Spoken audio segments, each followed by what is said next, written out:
share. Share and love. Share. Those are here. Ewoma Dunu, Ewoma Lalubarika, Ewogole Yoruba, Ogbo Africa, see and here.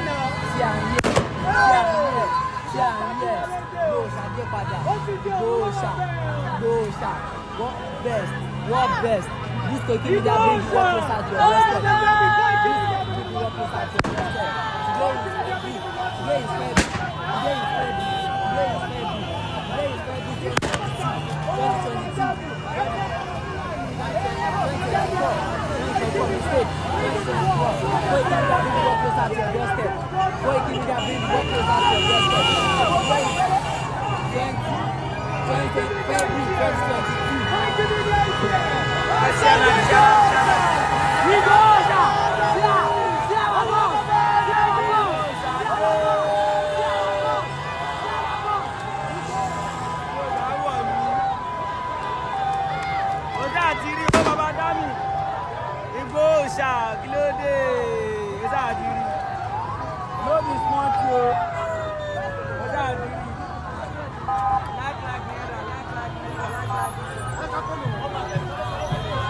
Let's follow them.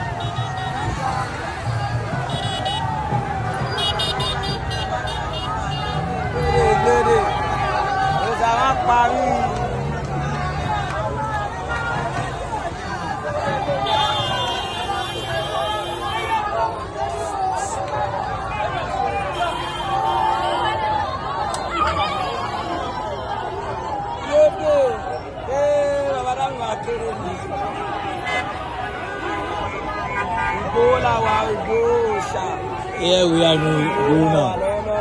Hope you can see everything that's going on. Hope you can see everything going on now. Everybody, can you see that? It goes live and direct. It's coming back. This is the family house. Can you see that? It's coming back there right now. Listen. That's a lucky one. ABC. Yeah, in here. See that? There we are.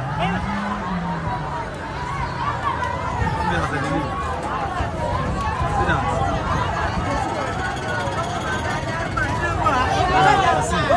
The love is so much. See that? The love is so much.